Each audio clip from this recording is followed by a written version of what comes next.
พักฉันน้ำเดินไปเดินมาหยุดเส้นหยุดสายพร้อมกับลารายการที่ 89.50 บ้านทุ่งเรดิโอเปิดฮับ1 ชั่วโมงทุกวันจันทร์ถึงศุกร์มาเจ้าก็ตี5 1 ชั่วโมงทุกวันที่บ้านทุ่งเรดิโอปิกมาอยู่ด้วยกันแถมชั่วโมงสุดท้าย4 โมงกับ 4 นาทีท่านผู้ฟังกำลังรับฟังรายการสารธรรมยามแลงดำเนินรายการโดยอัตมภาพพระครูอภิวัฒนวิกรมวัดปากตังเจริญตำบลดอยหล่ออำเภอดอยหล่อจังหวัดเชียงใหม่ดำเนินรายการณที่สถานีวิทยุ FM 104.50 สถานีวิทยุเพื่อการศึกษาพระพุทธศาสนาและวัฒนธรรมตั้งอยู่ที่วัดฝ่ายหินตำบลสุเทพอำเภอเมืองเชียงใหม่ในเมตตาปรมีธรรมของท่านพระครูสมุวิสุวัตวรกิจโจผู้อำนวยการสถานี 104.50 FM 100.25 สถานีวิทยุคณะสงฆ์อำเภอฝางตั้งอยู่ที่วัดพระบาทอุดมน้ำบ่อสาวาสำนักวิปัสสนาครอบคลุมอำเภอฝางแม่อายชัยประการ FM 100.25 ในเมตตาปรมีธรรมหลวงพ่อพระครูสุจิตานุรักษ์เจ้าคณะอำเภอฝางเจ้าอาวาสวัดพระบาทอุดมน้ำบ่อสาวาสำนักวิปัสสนาสถานีวิทยุ FM 106.25 มนต์เสียงธรรมมนต์เสียงธรรมออกอากาศที่วัดบุพารามตำบลจังเครื่องอำเภอแม่แจ่มจังหวัดเชียงใหม่ในเมตตาปรมีธรรมของหลวงพ่อพระครูมงคลวิสิทธิ์เจ้าคณะอำเภอแม่แจ่มวัดบุพารามอำเภอแม่แจ่มจังหวัดเชียงใหม่สถานีวิทยุ FM 98.75 คลื่นธรรมะของชุมชน 98.75 คลื่นธรรมะของชุมชนตั้งอยู่ที่วัดห้วยตองซักตำบลขวางเปาอำเภอจอมทองจังหวัดเชียงใหม่ในเมตตาปรมีธรรมของท่านพระครูวาปีวรมณิตท่านอาจารย์ชวริตท่านชวริตชยวังโสวัดห้วยตองซักขออนุโมทนาวันนี้นาน้อยนี่มันแน่ใจเนาะ 91.50 วิทยุชุมชนคนนาน้อยถ้าเปิ้นรับสัญญาณก็จะได้ยินได้ฟังเปิ้นโทรมาเอาต่อเนื่องเห็นน้อยหนึ่งญาติโยมที่โทรช่วงแรกตะกี้ติดค้างโทรบัดดันก็โทรแจ้งมาช่วงที่2ประมาณสักถึง 4:15 เนาะปั่นเวลาให้ญาติโยม10 นาทีเดี๋ยวเฮามาอู้ธรรมะต่อ0998366 322ที่โทรค้างไว้ตะกี้แล้วก็โทรอย่างใดกับบัดดันสักกรรมก็เอาไว้ช่วงที่2นี้เมืองฝังแม่อายชัยปราการก็อยู่จอมตองโซนเวียงหนองรองบ้านโฮงติดตามเข้ามาเจริญปอนเจ้าไอ้สาเจ้าท่านพระครูโทรจากไหนประแดดดอนใจประแดดแม่นวลกะเจ้าแม่นวลได้ยินชัดกว่าแม่นวลเจ้า104ชัดแจ๋วดีเนาะชัดแจ๋วดีเจ้าบดเหมือนกับแม่ในเวียงบดเหมือนกันเจ้าบดเหมือนกันนะแต่ว่าโตกรรมนั่นโอ้ปอจุ่มปอเย็นเนาะนี่ก็มืดบ้านพระศรีบรีที่เป็นเดินทางไปที่อย่างว่าทะเลพระตะทะเลพระตะนี่จะองค์เดียวกันถึงที่เป็นอามาทำละครก็จะใจเตียนลีลาวดีคนละท่านคนละคนละคนละองค์คนละองค์ใจอันนั้นเลวตะตีอันเรื่องลีวดีนะลีลาวดีนะลีลาวดีนั่นใจคนละองค์คนละคนใจที่อันลีลาวดีเลวตะนี่เป็นนวนิยายธรรมโคตรอาจารย์แสงเปิ้นแต่งมาเป็นบทประพันธ์อาจารย์แสงจันงาม มันก็ได้ธรรมะหน้าไปเนาะก็ได้กะแต่พอดีโยมแม่ฟังจนจบเลยอ่ะโอ้ดีกะมันไม่ว่าลูกเดียวองค์เดียวใจชื่อคล้องจองกันชื่อเปิ้นพ้องกันมาได้จ้ะ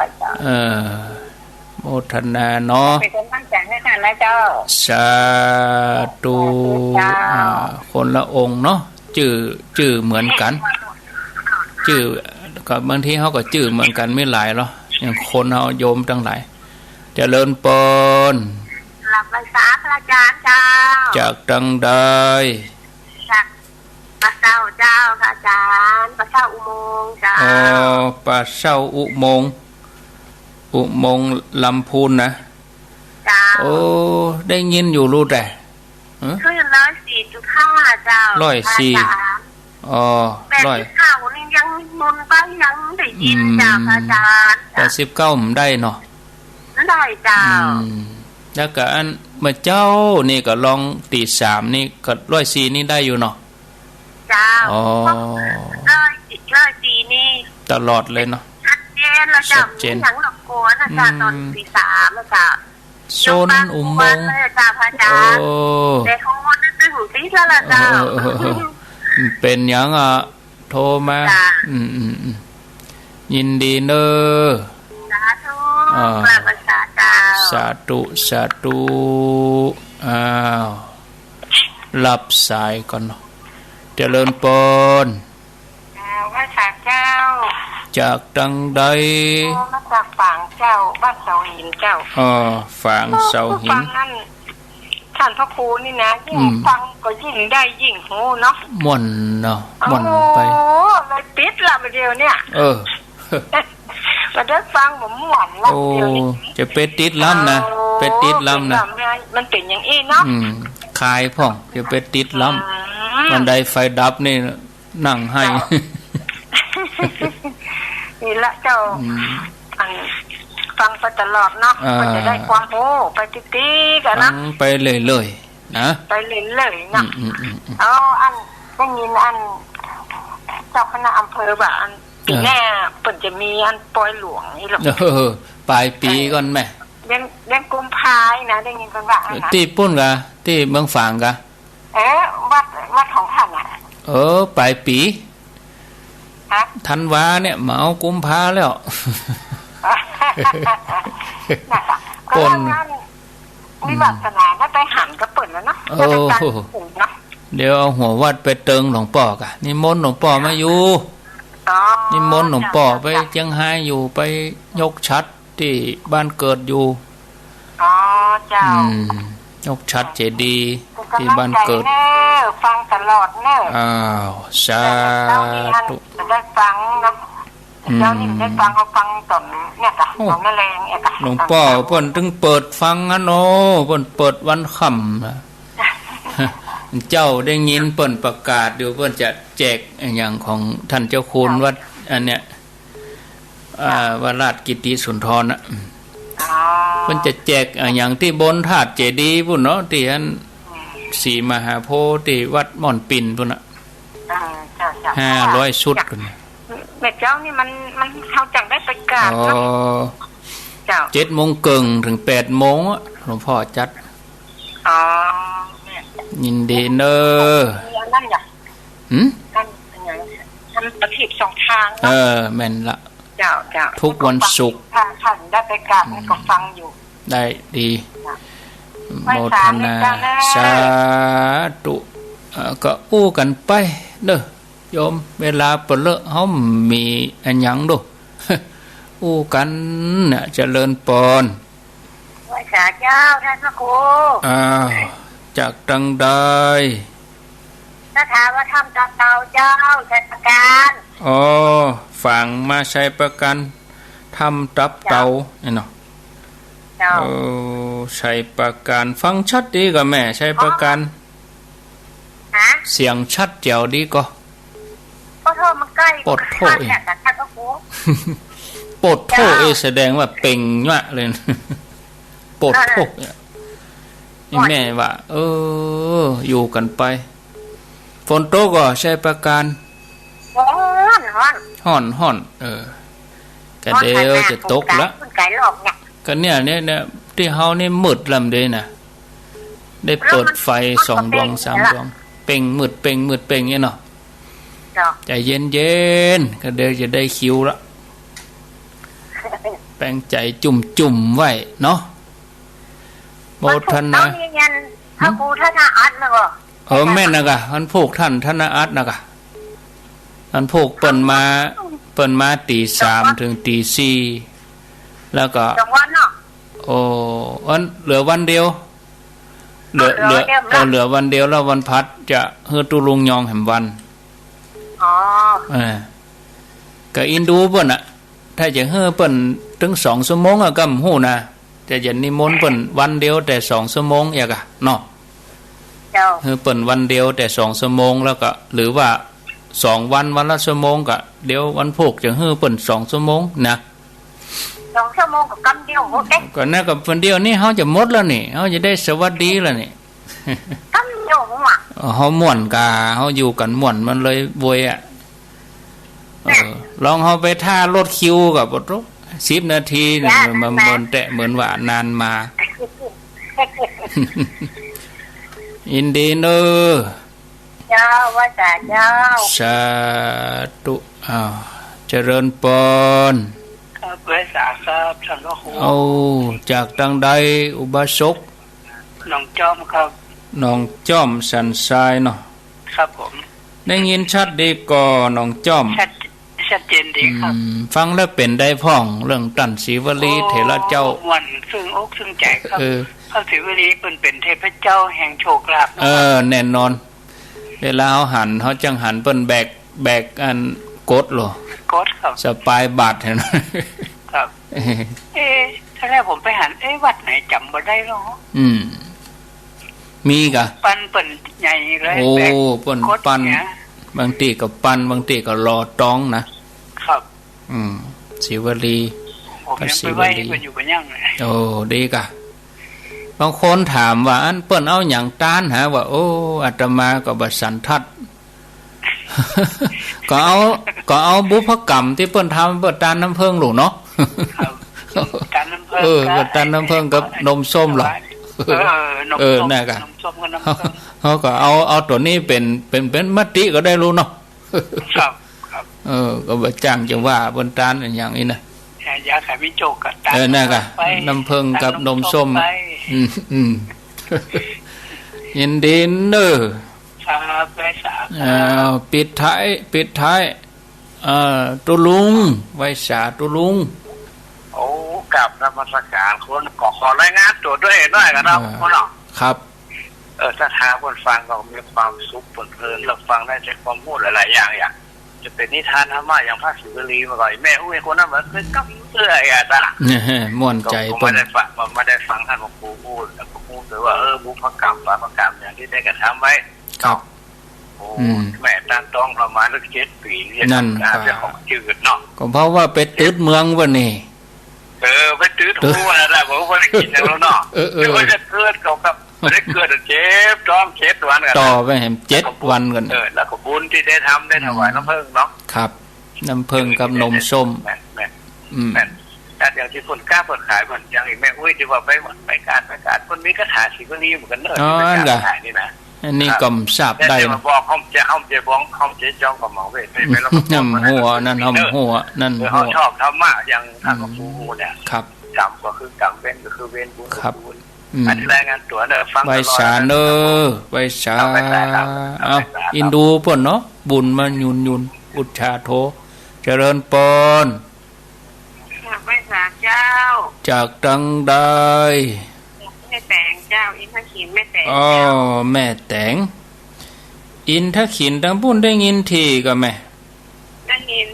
บางเป็นบางวันเป็นบางวันได้ดึงเสาก็เสาวิทยุบางวันก็มีขวนพ่องให้เขาตั้งใจเต้นเนาะใจเย็นๆก็เดี๋ยวเข้าวสาไปสักติดนี่ก็เอาเสาใหม่ไปตานเจ้ามันยิ่งฟังก็ยิ่งเข้าใจอย่างศิวลีเนี่ยบ่เคยฟังละเอียดอย่างนี้สักเตือนบ่ล่ำได้ยินเนาะเจ้าได้ยินกับผิวเผินน่ะ อันนี้ละเอียดดีเหมือนละเอียดดีเนาะมันดีใจมีความสุขเจ้าม่วนเนาะม่วนแม่เขาม่วนตู้เจ้าก็ม่วนนะตู้เจ้าก็ดีใจเนาะสาธุอูไปก็ม่วนใจอ้าวศรัทธาญาติโยมท่านทั้งหลายต่อไปนี้ก็พักก่อนพักสำหรับการรับสายเอามาฟังธรรมะต่อ14 นาฬิกาไปใจ14จ้ะโอ้ยุ่งรู้นี่มืดรู้นี่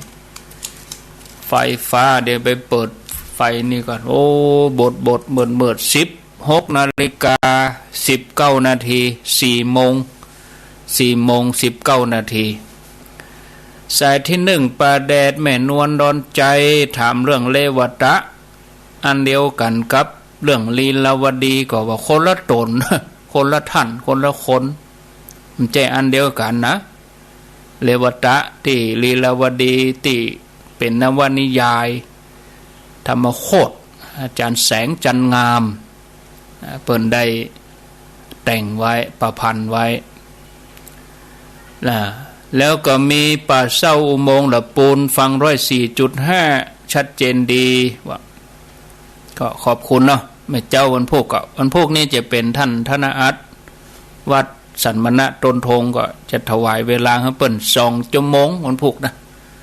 แล้ววันพัดก็จะเป็นตุลุงยองสำหรับรายการเมื่อเจ้าอาตมาก็คงจะมีวันติดจัดการตอนอันวันพุธวันพัดนี่วันศุกร์เสาร์นี่มีเนาะก็วันพุธนี่จะเป็นท่านธนอัตเหียแม่เจ้าวันพัดก็ถวายเวลาตุลุงยองเหียเฮาก็เพิ่มเวลาให้กันครูบาอาจารย์เนาะถวายเวลาให้เปิ้นเต็มที่อาตมาตึงมีเมื่อวันอยู่แล้วเวลาเมื่อเจ้าก็หลายท่านก็บอกท่านว่าครูก็พักผ่อนผ่องกามมันก็ตึงตื่นอยู่ดีถึงจะเอาเวลาให้ตนอื่นเฮาก็ตึงตื่นอยู่ดีมันก็ตื่นมาฟังเหมือนญาติโยมเขานี่เนาะจะว่าเฮาแม่เจ้าเฮามาทำหยังเขาสวดมนต์สวดหยังปฏิบัติหยังเรียบร้อยแล้วก็ทำกิจของสงฆ์เรียบร้อยแล้วก็ฟังอย่างญาติโยมเขาเนี่ยนะได้ยินญาติโยมเขาโทรมาตัวพระสงฆ์กู้โตน่ะไม่ใช่เฉพาะอาตมาเนอะได้ยินญาติโยมเขาฟังแล้วญาติโยมเขาม่วนใจก็พระคุณเจ้าเปิ้นก็ดีใจกาเผยแผ่ไปแล้วญาติโยมเข้าใจอีกก็เป็นอานิสงส์เป็นบุญอูไปแล้วญาติโยมบอกเข้าใจนี่ก็โอ้ไปม่วนจะได้เมืองฝางนี่เสาหินเนาะแล้วก็ถ้ำตับเตาใส่ปราการหนองจ้อมสันทรายหลวงพ่อมณิตแม่แต่งอินทขินเป็นสายสุดท้ายก็ขอบคุณเอามาฟังธรรมะต่อท่านผู้ฟังญาติโยมทั้งหลายการสร้างบุญในแต่ละครั้งของเฮานี่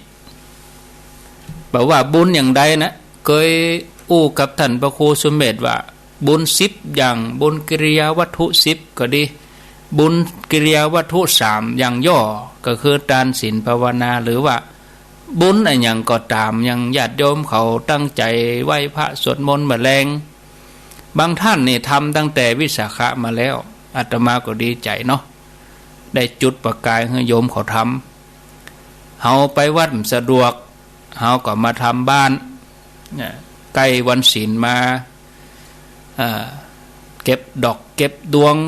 เอาขันมาตั้งแล้วก็เอาดอกมาใส่ขันยกใส่เก้าใส่หัวอธิษฐานก็ยังพอนางวิสาขาเปิ้นก็นิมนต์พระพุทธเจ้าก็อธิษฐานนั่นเหรอ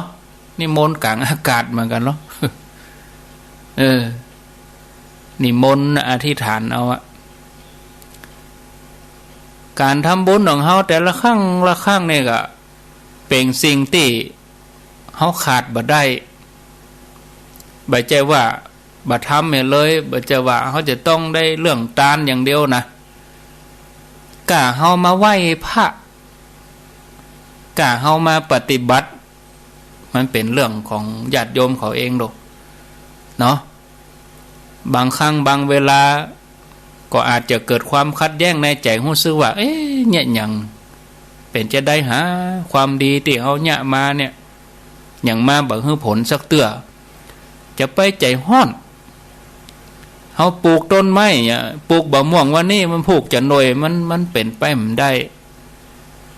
เขาจะต้องรอคอยเวลาใจจุ่มใจเย็นเนี่ยบางคนว่าโอ้ก็ทำบุญทำเตะทำหวานนะท่านทำดีมาแต่เนออย่างมาบ่ฮื้อผลสักเตื้อเนี่ยจะไปใจฮ้อนนะบางทีก็รอคอยเวลายาวนานหรือว่าบางทีคงจะความดีมีแล้วก็อีกก็มีทำดีบ่ได้ดีแล้วก็อีกก็มีนะเนื่องจากว่าเขาเกิดความรู้สึกว่ารอบ่ไหวใจฮ้อนอย่างเขาใจฮ้อนเอาสารเข้าใส่เอาปุ๋ยเข้าเล่งมันก็ตายกันต้นไม้นี่อย่าไปเอาปุ๋ยเข้าเล่งมันนะต้องมันธรรมชาตินะลองเอาปุ๋ยยูเรียปุ๋ยอินทรีย์ปุ๋ยอันอย่างเข้าพึไปหรอกมันต้องธรรมชาติจะไปเอาไปเล่งเปิ่นต้องใจเย็นบางทีก็รอบ่ไหวจะไปเกิดอย่างอันเนอะศรัทธาญาติโยมเนอะขอเพียงแต่ญาติโยมขอตั้งหลายตั้งใจมั่นแล้วก็มีศรัทธาที่บ่คลอนแคลนเนาะตั้งใจดีๆย่อมได้รับอานิสงส์แน่นอนแล้วเมื่อใดบุญที่เราทำเปิ่นสั่งสมไปเต็มที่ก็เหมือนบะม่วงนะสุกเราต้องรุดบะม่วงสุกเราต้องรุดจากควันมาเนี่ยเราจะต้องเอาปีติที่เราทำหล่อเลี้ยงใจเราไปเลยก็จะเล่าเรื่องให้ฟังนะญาติโยมเหมือนเรื่องที่เคยเกิดขึ้นมาเมื่อ94กับที่แล้วที่ผ่านมาเป็นเรื่องราวของคนที่เปิ่นสั่งสมบุญมานะมาตลอดเปิ่นทำมาตลอดจาดสุดท้ายนี่ได้ชื่อว่ามาทุปินทิกะเถระมาทุปินทิกะเถระนี่ในอดีตชาติของตันสร้างบุญพิเศษเปิ่นได้รับอานิสงส์ตลอดเวลาของการเวียนว่ายแต่เกิดมาในกัปติ94นี่มาถึงยุคพระพุทธเจ้าชื่อว่าสิทธัตถะไม่ใช่เจ้าชายสิทธัตถะนะก็คือพระพุทธเจ้าสิทธัตถะอย่างที่บอกญาติโยมขอตั้งหลายไว้ตะกี้ว่าพระพุทธเจ้าเนี่ยเปิ่นมีหลายพระองค์พระพุทธเจ้าวิปัสสีพระพุทธเจ้าปทุมุตระพระพุทธเจ้าสิทธัตถะนะอันนี้ก็สมัยพระพุทธเจ้าสิทธัตถะท่านมาทุปินทิกะเถระก็ได้อุบัติเกิดขึ้นมาเนาะในยุคนี้ช่วงนี้ก็เป็นเวลาที่อายุมนุษย์เขายืนยาวนะอายุยืนถึง100,000 ปีก็เนาะโพธิสัตว์เจ้าแต่ละองค์เวลาเปิ้นจะลงมาตรัสรู้เปิ้นก็เลือกการเหมือนกันเลือกเวลาถ้าเวลายาวนานเกินไปก็บ่มีนะเพราะบ่ได้หันอนิจจังทุกขังอนัตตาเนาะอายุยืนเกินไปก็จะถือตัวว่าตัวเองอายุยืนสอนเรื่องความบัดเที่ยงนี่มหานะเฮาทั้งหลายมนุษย์เฮาเฉลี่ย100 ปีขนาดสอนความบัดเที่ยงนะเฮายังบ่ค่อยเชื่อเนาะโยมเนาะเทียบง่ายๆบ่ต้องหยังเคยเทียบตัวเลขให้ฟังแล้วว่าวันนี้วันที่2เดือนมิถุนายน2563แล้ววันที่2มิถุนายน2463คนรุ่นนั้นมีไหนหมดโยมก็จะตอบในใจโอ้ไปถามมายังท่านพระโอ้ก็เป็นลูกเป็นเต้าไปหมดแล้วเหมือนเดียวกันต่อไปตั้งหน้าแห่ม100 ปี2มิถุนาปี2663คนแห่ม100 ปีไปตั้งหน้าก็มาถามว่าท่านพระครูวัดปัตตานีเลินตีอูวิทยุมีไหนอ่ะก็ตายไปรู้ ก็แถม100 ปีอ่ะเนาะโยมเนาะอันเนี้ยคืออนิจจังอ่ะมันบัดเที่ยง เอาง่ายๆแถมอันหนึ่งก็เคยเทียบให้โยมเขาฟังแล้วว่าคนอายุ63บัดนี้กับคนรุ่นบัดนี้สมมุติเปิ้นอายุ63บัดถ้าสมมุติของแท้นะคนเกิด 2,500 นี่บัดนี้อายุ63แฮม30ปีก็จะ93แฮม30ปีเฮาไปถามว่าคนรุ่น2499นี่จะบ่มีแล้วนะจะเสาะหาเข็มแล้วเนอะแล้วแหม50ปีเฮาจะมาถามเสาะหาคนรุ่นเกิด2499ลงไปนี่หมดลึงเลยนะแม่นก็โยม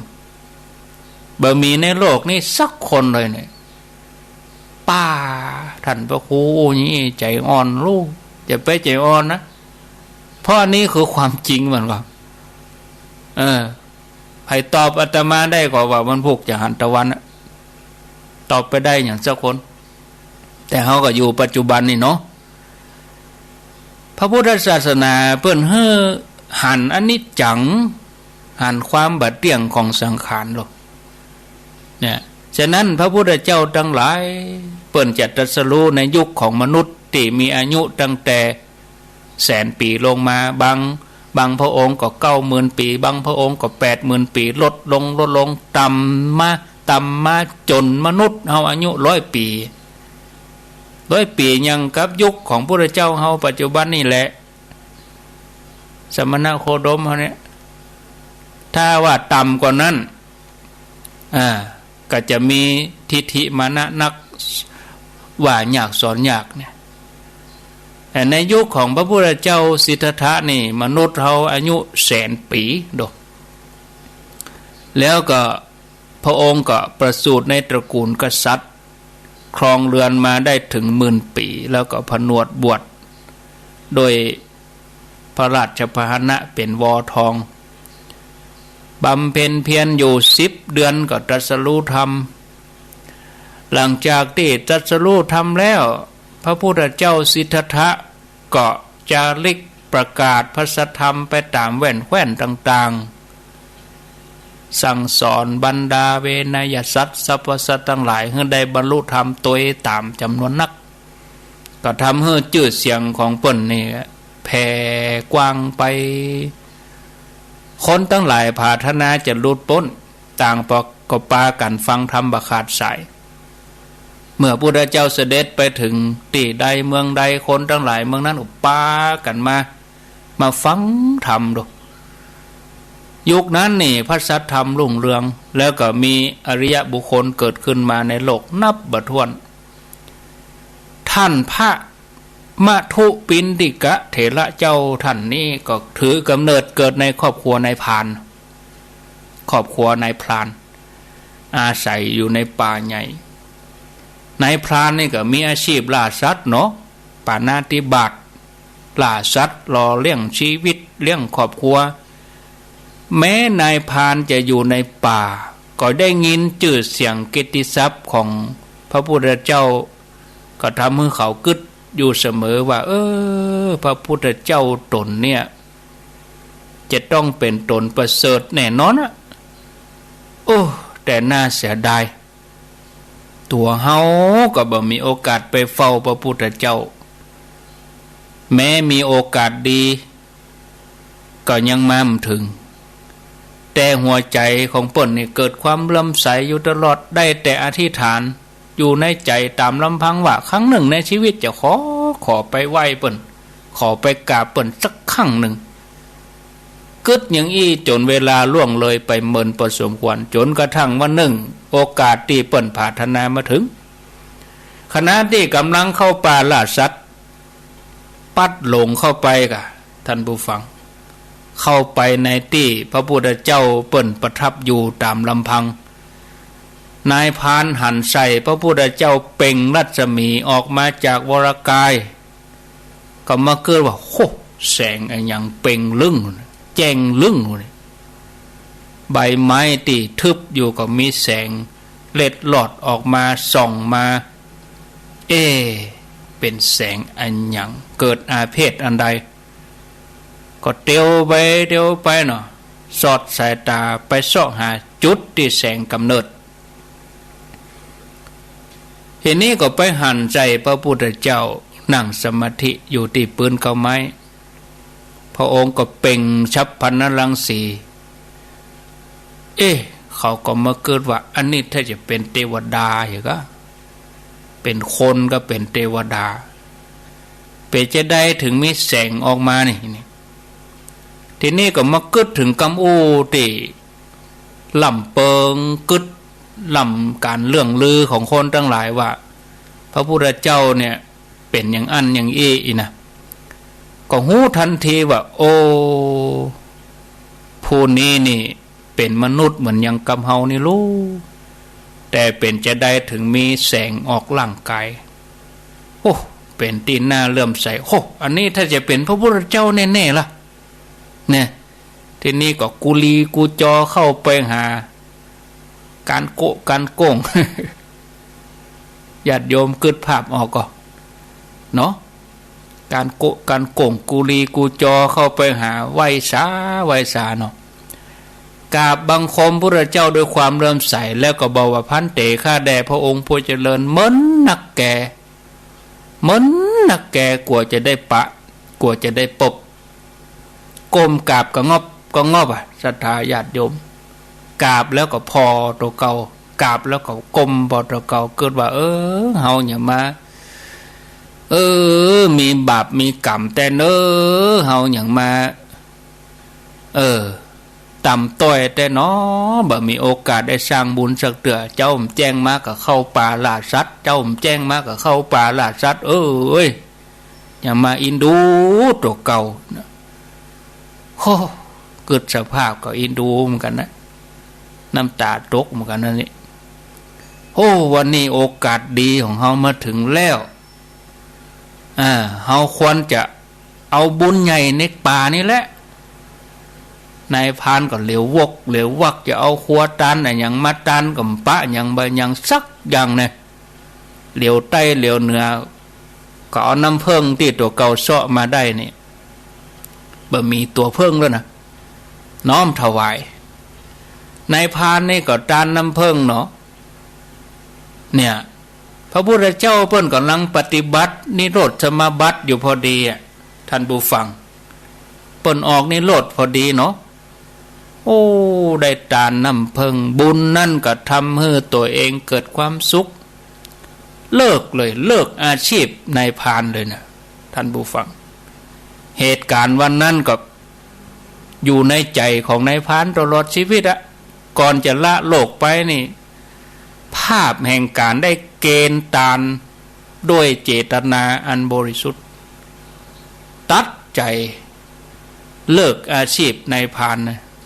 ภาพนี้มาปรากฏเป็นกรรมนิมิตก่อนตายนะก่อนจะดับลมหายใจนี่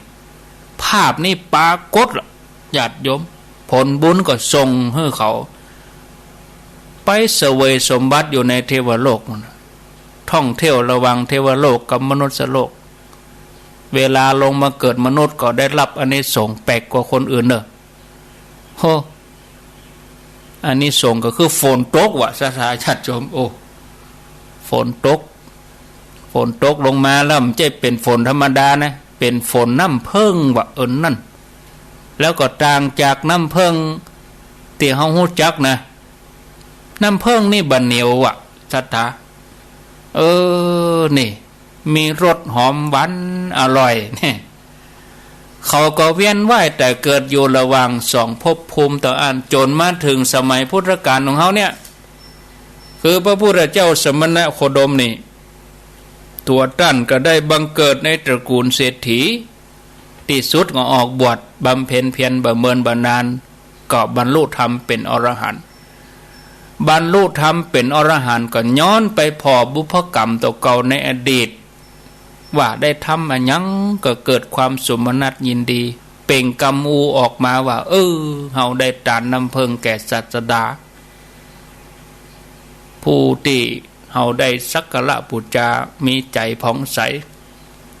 ได้กราบแทบพระบาทด้วยเสียรในกัปที่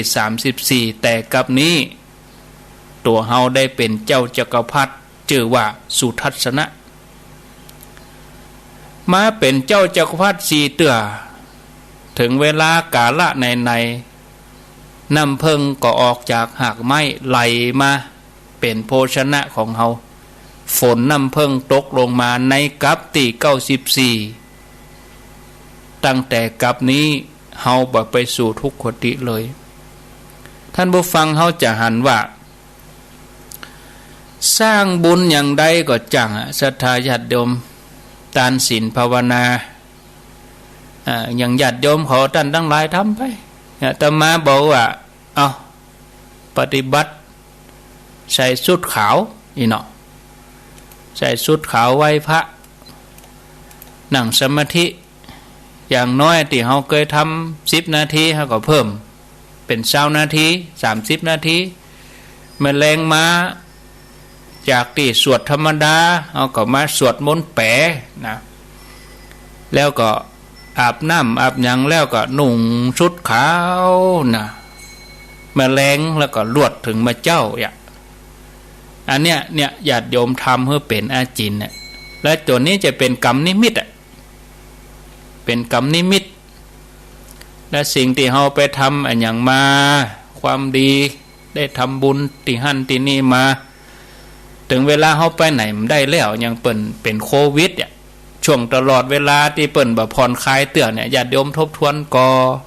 เขาไม่ได้ไปตานอย่างที่ไหนเขาเอาความดีที่เขาทำไปมาทบทวนก็เวลาเขาจะนอนเขาก็มาตรวจศีลตัวเองเหมือนครูเปิ่นตรวจกันบ้านเนี่ยเขาก็ตรวจศีลตัวเองตลอดวันนี้วันค่ำนี้เขาพร่องไปอย่างใดถ้าเขาตรวจพอศีลของเขาสมบูรณ์แล้วเขาจะอิ่มใจม่วนใจว่าศีลของเขาวันนี้บ่พร่องเขาบ่ได้ไปเกลียดไปโกรธไผเขาไม่ได้อาฆาตพยาบาทไผเขาไม่ได้ประพฤติผิดตามศีลตามธรรม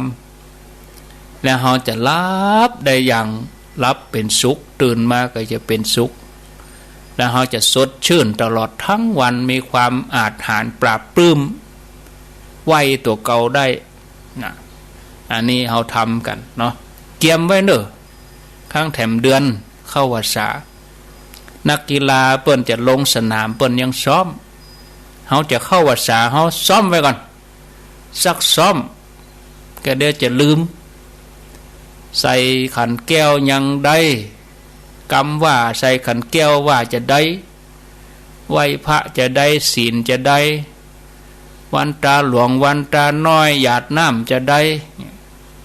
ซ้อมไว้ว่าไปถึงวันถึงเวลาลงสนามแล้ว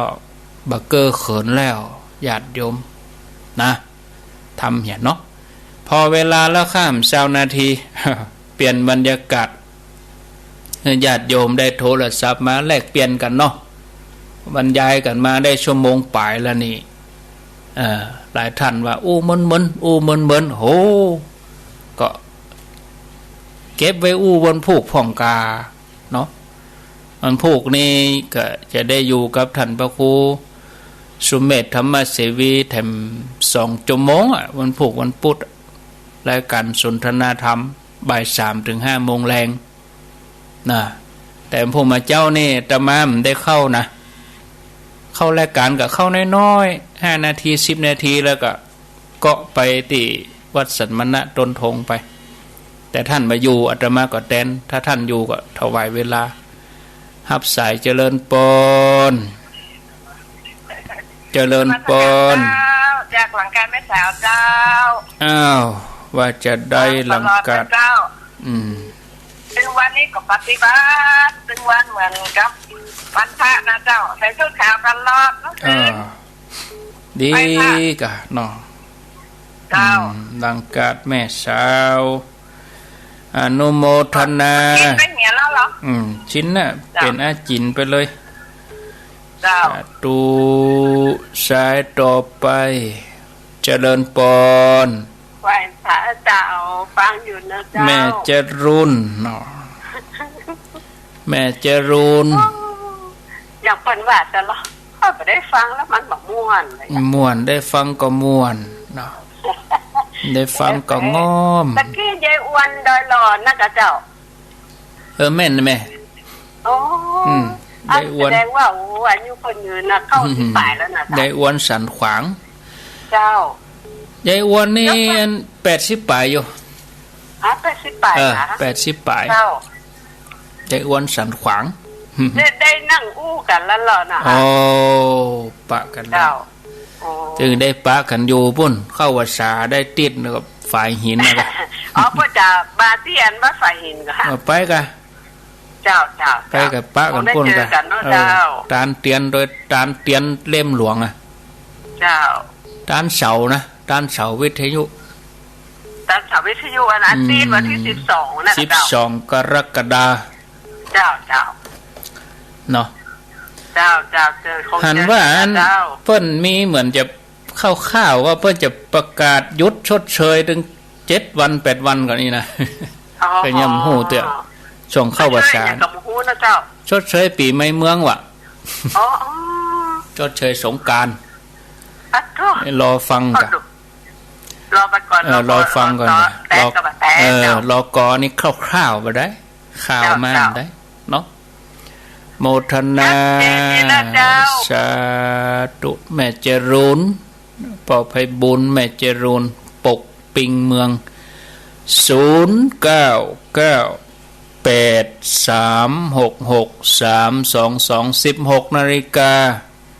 16:45 นาทีเอาญาติโยมโซนจอมตองเวียงหลองล่องบ้านห้องถ้าฟังก็โทรมาแจ้งผลการถ้าฟังพ่องโทรมาเป็นจะได้ฟังถึงไหนตัดได้ฟังตั้งแต่เวลาใดเอารับสายก่อนเจริญปนค่ะมาสักครั้งค่ะฟังอยู่เนอะโทษจากตั้งใดห้วยไข่บ่อน้ำมันห้วยไข่บ่อน้ำมันเมืองฝางแม่แสงคำแม่แสงล่าก็ว่าแม่แสงคำแม่แสงล่าใจฟังทุกวันม่วนมีความสุขม่วนดีอันพวกก็มาแถมเนาะเจ้าพวกมาฟังกันแถมเนอะพวกแมลงมีอยู่เนาะมีก็ถึงวันศุกร์ปุ่นก่อนจันทร์ถึงศุกร์บ่าย 3นะดูต่างฟังเนาะโมทนาเนอะแม่แสงล่าเจริญปนใช้ต่อไปเจ้าท่านพระครูจากตังใดสันทรายหลวงเจ้าสันทรายหลวงเจ้าได้ยินทีก็ได้ยินทีจ้ะแต่วันซื่นนี่นะแต่วันซื่นนี่หมู่พี่น้องสันทรายหลวงมาเอวหาเนี่ยเจ้าได้เอาชื่อเปิ้นมาอู้ชกรรมมีหลายคนกะเจ้าฟังถึงวันเนาะถึงวันนะเจ้าได้ยินทีก็เจ้าได้ยินทราบดีเจ้า104.50นี่นะก็จะฟัง96บ่ได้ฟังเจ้าโดยมาเพศเนาะเจ้าแม่เจ้าเนาะแม่เจ้าได้ยินก็เจ้าได้ยินเจ้าเจ้าก็ตื่นมาตันอยู่ก้าเจ้าจะตื่น5 โมงค่ะตื่น5 โมงเจ้าตันชั่วโมงเจ้าตันอยู่เจ้ายินดีเด้อเจ้าโมทนาเจ้าสาธุเจ้าสาธุอันนี้สันทรายหลวงเจริญปนจากตังใดอุบาสกตาตอนตาตอนแม่อายฝนลงละกาแม่อาย2-3 วันนี้ลงตลอดครับเป็นลงช่วงในค่ำเมื่อคืนครับแม่วันก็เอาทำงานเนาะตกเมื่อคืนกับม่วนฮะตกแรงครับนอนสักโมงไปเย็นดีนะเนาะเย็นดีนะครับจุ่มเย็นดีแรงครับแห้งกันได้เฮ็ดตอบถึงบ่แห้งเนาะแต๊บไปเหรอก็แต๊บไปครับแต๊บไป2นะครับถ้ามันตกยาวหน่อยนี่ก็น่ารอจุบ2ม่วนใจอยู่ครับผมยินดีบะหมี่แห้งกดโทได้เป็นเกิงเดือนมานี่แล้วฝนบ่ตกมีเหรอก็ ก็เนี่ยมืดมาแต่กี้นึกว่าเอาแล้วไปนี่แดดไปหมะโอ้โดดข้ามไปเห็นแล้วโมทนาเนอสาธุจะได้คิวบ่อยอ่ะเดี๋ยวรอนี่เป็นพื้นที่อับฝนเงาฝนเจริญปอนตามภาษาท่านนะครูโอ้ปอน้อยบุญปันกะครับผมปอน้อยโอ้ปอน้อยติดตามมาตลอดเนอะปอน้อยนี่อันบ้านอย่างเหรอปอน้อยบ้านเสาหินครับเสาหินแล้วก็อันป้อสีมานี่เนาะป้อหลวงสีมาเนาะมุจักก่อนป้อหลวงสีมาก็อยู่ปุ๊กกะต้นมือกะสันต้นมือกะสันต้นมือโอ้ป้อหลวงสีมาน่ะไก่ก็โอ้ไก่กันอยู่เนาะปุ่นเดี๋ยวกลางวาษาล้อหลวงป้อธรรมะสัญจรไปแอวหาเนาะกลางวาษานะเนาะมันดูต่างดิโมทนาสาธุจ้าครับผมสาธุเจริญปนเจริญปนสาเจ้าจากดังใดท่านร้องดนใจสารปีเนี่ยเจ้าฟังดีเจ้าโอ้สารปีกันโทแล้วมันจะบัดติดเจ้าดอนใจสารปีนี่เป็นตำบลหยังป่าบงเจ้าป่าบงได้ยินทีก็เจ้าได้ยินทีอยู่เจ้าได้ยินทีเนาะไม่ตลอดเจ้ามันลำได้โทรมาบ่ได้เจ้าโอ้น้ำลำได้ยินเนาะเจ้ากันโทแล้วนะมันจังบัดติดเจ้าต้องมีสักวันเจ้าเป็นกำลังใจนะเจ้าแม่เจ้าฟังก็ช่วงตี3ตี4จังฟังอยู่นอนฟังแล้วมันจังหลับไปเจ้าอนุโมทนาเจ้าอนุโมทนาอนุโมทนาสาธุอันนี้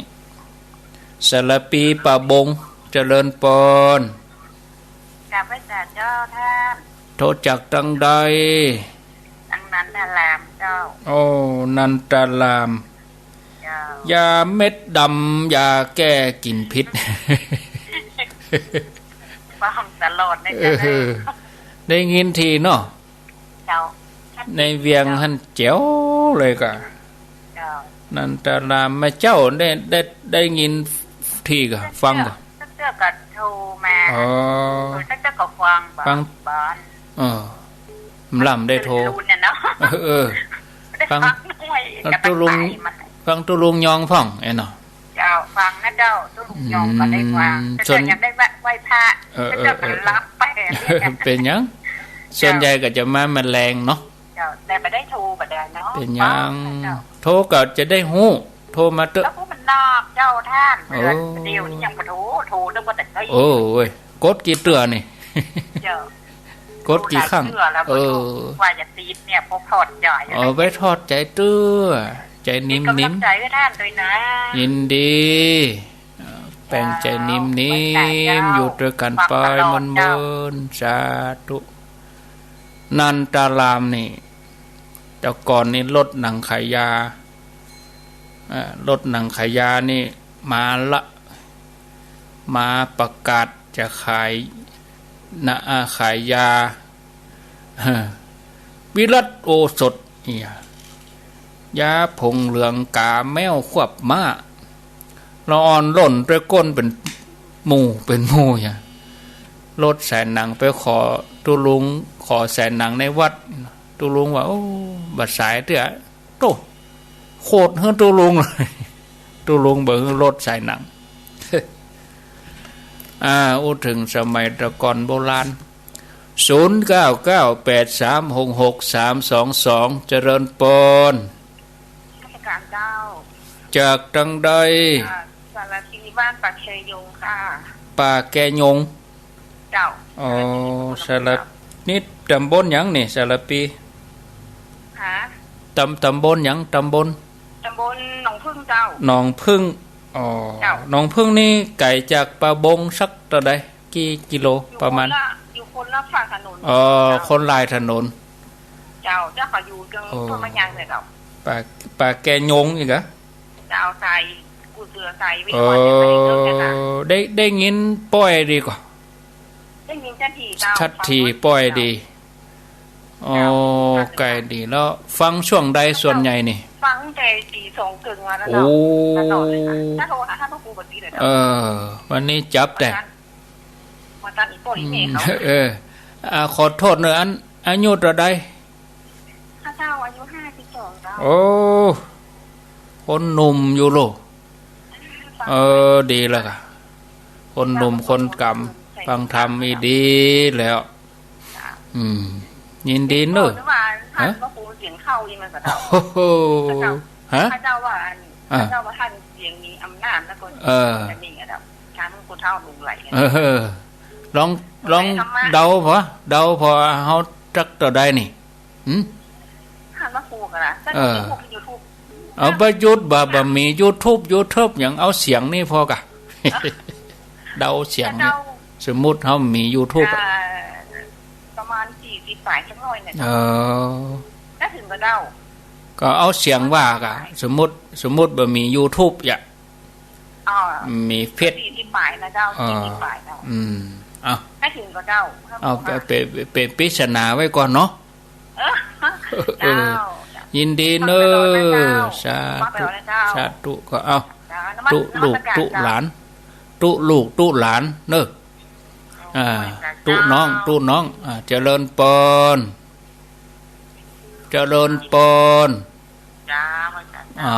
โทษจากดังใดมาจากโดยสกิดเจ้าเด็ดสกอยโดยสกิดเจ้าอ๋อปาลานกะเจ้าตำบลหยังปาลานตำบลสง่าบางงามเจ้าอ๋อสง่าบ้านเจ้าปาลานสง่าบ้านได้ยินชัดดีกอได้ยินชัดเจ้าชัดเจนฟังคือว่าชัดแจ๋วตี3ก็ฟังตลอดตี3ก็ฟังตี3ก็ฟังบ่าย3ก็ฟังวันค่ำเลย104นี่เนาะเจ้าจึงไว้นี่นะเจ้าเอากะเก้ากะจ้างน่ะไหลไปไหลมาเจ้าจับที่ไหนก็ฟังที่หั่นเนาะเจ้าขอโทษเนอะอายุเท่าใด70แล้วเจ้าโอ้70แล้วอ๋อยินดี3นี่ฟังปิดเปิดไปขนาดนี้ถึงเวลามันก็ฟังเลยจึงไว้นี่เลยเนาะเจ้ายินดีเนอะไว้จ้าปาลานโดยสเก็ตโอ้ข้างแรกติดเลยบอกอ๋อจกดีเนาะสาธุอันนี้ปาลานเด็ดสกอยโดยสเก็ตเจริญปน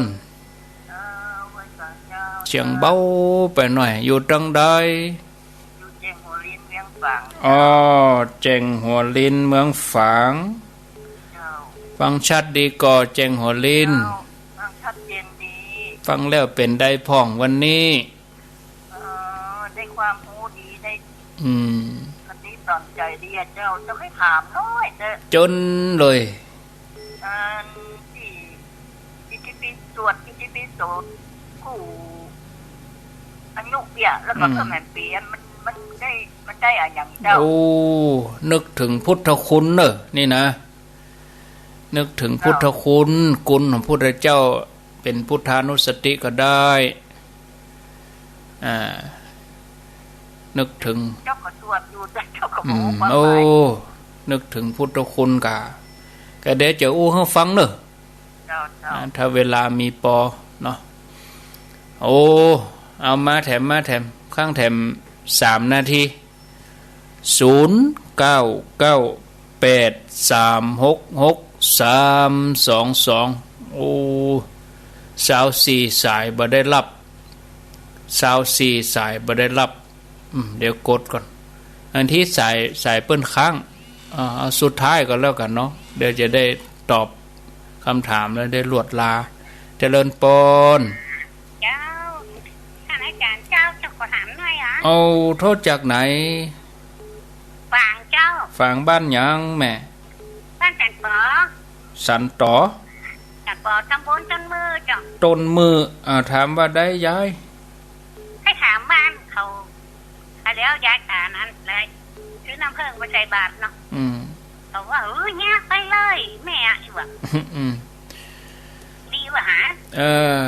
เอาใส่บาตรแล้วก็เจียมถุงเฮ้อเปิ้นเนี่ยกะเจียมถุงเฮ้อเจ้าเป็นขวดไปเลยอ่ะใส่เป็นขวดแล้วก็ต้องเจียมถุงเฮ้อเปิ้นเนี่ยเจ้าอันนี้ตีแล้วก็แล้วไปเป็นยังก็เป็นบุญไปเนอะตีตันแล้วไปเป็นยังก็ฟังตีเฮาเล่านี่หลวงก็ตันน้ำเพิ่งนะลูกแต่ไม่เป็นยังก็ ได้ไม่มีปัญหาตามไปแล้วหรอกสาธุอนุโมทนาเอาสวดอิติปิโสเต้าอายุเพื่อไปแห่มปีก็ดีนะกะได้